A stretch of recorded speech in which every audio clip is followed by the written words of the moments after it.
नमस्कार दोस्तों, कैसे हैं आप। मैं के आपका फिर से स्वागत करता हूं हमारे चैनल के सब जानता है में।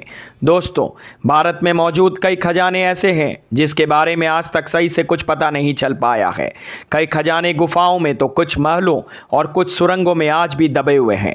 कुछ खजानों के लिए तो प्रयत्न भी हुआ लेकिन नाकामी हाथ लगी। एक समय भारत को सोने की चिड़िया कहा जाता था। देश में हीरे जवाहरात और अमूल्य वस्तुओं की कई खजाने थे। कई खजाने विदेशी आक्रमणकारियों के हाथ लग गए तो कई का आज तक पता नहीं चल पाया है। कुछ तो समय के परिवर्तन के साथ कहीं खो गए। आज हम आपको ऐसे ही खजानों की कहानी बता रहे हैं जिसका पता आज तक नहीं चल पाया है। 500 साल पहले गायब हुए मानसिंह के खजाने से लेकर राजगीर का खजाना आज भी रहस्य बना हुआ है। मानसिंह प्रथम का खजाना। मानसिंह प्रथम अकबर की सेना के सेनापति और जयपुर के पूर्व शासक थे। वह अकबर के शाही दरबार के नवरत्नों में से एक थे। माना जाता है कि 1580 के दशक में वे अफगानिस्तान से मोहम्मद गजनी का खजाना लेकर भारत आए थे। इस खजाने को उन्होंने अकबर को नहीं दिया बल्कि जयगढ़ किले में छिपा दिया।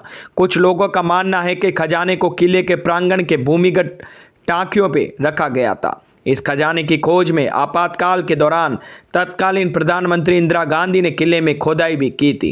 बाद में बताया गया कि कुछ नहीं मिला। हालांकि सरकार के इस दावे पर विपक्ष हमेशा से सवाल उठाता आ रहा है। सोन भंडार गुफा, बिहार। सोन भंडार की गुफाएं बिहार के राजगीर में स्थित है। यहाँ दो अजीबोगरीब गुफा है जो एक ही विशाल चट्टान से बनी हुई है।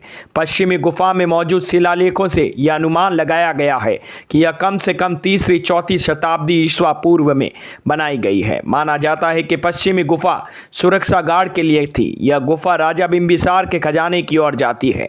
यह भी कहा जाता है कि पश्चिमी गुफा की दीवार पर उकेरे गए शंखलिपि में लिखे शिलालेख एक तरह का कोड वर्ड है और इसी को सुलझाने से खजाने का दरवाजा खुल सकता है। आमेर किले के खजाने का रहस्य। जब पाकिस्तान के पीएम भुट्टो ने मांगा था इंदिरा गांधी से खजाने से आधा हिस्सा, कहा जाता है कि इस खजाने में उस समय के हीरा जवाहरात रखे हुए हैं। एक बार ब्रिटिश सेना ने तोपे से गोले बरसाकर इसे खोलने की कोशिश भी की थी लेकिन वे असफल रही। गोले के निशान अभी भी देखे जा सकते हैं। हालांकि ब्रिटिश सेना भी असफल रही और ये खजाना आज भी रहस्य बना हुआ है। फारसी आक्रमणकारी नादिर शाह ने 1739 में भारत पर हमला किया था और करीब 50,000 की सेना के साथ दिल्ली में प्रवेश किया था। नादिर के लोगों द्वारा जमकर लूटपाट भी की गई थी। हजारों लोग मारे गए थे। कहा जाता है कि लूट इतनी बड़ी थी कि ईरान वापस जाते समय उसके खजाने का कारवां 150 मील तक लंबा था। वापसी के समय नादिर शाह के खास साथी अहमद शाह ने ही उसकी हत्या कर दी थी। इसके बाद वो खजाना लेकर गायब हो गया।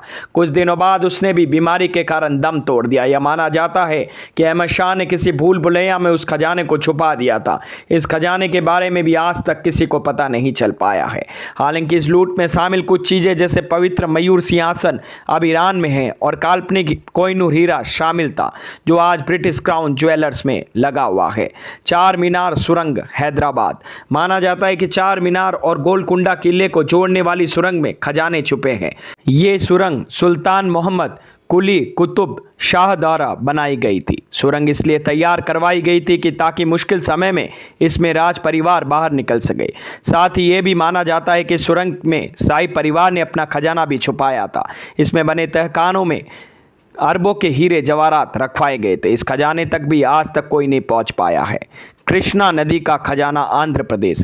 दुनिया के कुछ बेहतरीन हीरे कोल्लूर में कृष्णा नदी के तट पर थे। कोहिनूर हीरा भी यहीं से मिला था। माना जाता है कि यहाँ पर अभी भी हीरों की खान है।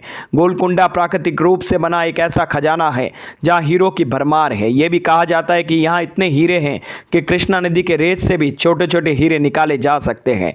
हालांकि इस प्राकृतिक खजाने को भी खोजने के लिए ज़्यादा प्रयास नहीं किए गए हैं और इसका रहस्य अभी भी बरकरार है। मीर उस्मान अली का खजाना। मीर उस्मान अली हैदराबाद के अंतिम निज़ाम थे। 2008 में फोर्ब्स पत्रिका ने निज़ाम को $210.8 मिलियन की कुल संपत्ति के साथ 5वें सबसे धनी व्यक्ति के रूप में बताया था। टाइम पत्रिका ने उन्हें 1937 में दुनिया का सबसे अमीर व्यक्ति कहा था। 1911 में जब मीर उस्मान अली को गद्दी मिली तब उनके पिता की असाधारण जीवन शैली के कारण राज्य का खजाना लगभग खाली था। अपने 37 साल के शासन में उसने राज्य के वित्त को फिर से पटरी पर पहुंचाया और शानदार व्यक्तित्व संपत्ति अर्जित की। कहा जाता है कि उन्होंने अपना खजाना किंग कोटी पैलेस के भूमिगत कक्षों में रखवाया था। इसी किले में उन्होंने अपना अधिकांश जीवन भी बिताया था। उनके खजाने में माणिक, हीरे, मोती, नीलम और बहुत ही कीमती पत्थरों से जड़े प्रसिद्ध निजाम आभूषण थे जो सोने और चांदी में खूबसूरती से जड़े हुए थे। एक समय उन्होंने भारत सरकार को 5 टन सोना देकर मदद की थी। इससे पहले हैदराबाद पर कब्जे के समय भी भारत सरकार ने यहाँ से करोड़ों रुपए जब्त कर लिए थे। इसके बाद उनके पास संपत्ति की कमी नहीं थी। निजाम के मरने के बाद उन खजानों के बारे में आज तक पता नहीं चल पाया जो उस समय उनके पास थे। सी मोकंबिका मंदिर कर्नाटक। यह मंदिर कर्नाटक के पश्चिमी घाट के कोल्लूर के तलहटी में स्थित है। मंदिर की वार्षिक आय 17 करोड़ रुपए है, लेकिन मंदिर के रखरखाव में 35 करोड़ रुपए से अधिक खर्च होता है। ये पैसे कहां से आते हैं किसी को नहीं पता। मंदिर के पुजारियों का मानना है कि मंदिर में नाग का प्रतीक मंदिर के नीचे छिपे बड़े खजाने का स्पष्ट संकेत है। सर्प बाहरी लोगों से खजाने की रक्षा भी करता है। तो दोस्तों, कैसी लगी मेरी ये जानकारी? अगर मेरी ये वीडियोस आप लोगों को पसंद आते हैं तो प्लीज़ लाइक, शेयर, सब्सक्राइब करना ना भूलें और हाँ, कमेंट करना भी ना भूलें। धन्यवाद।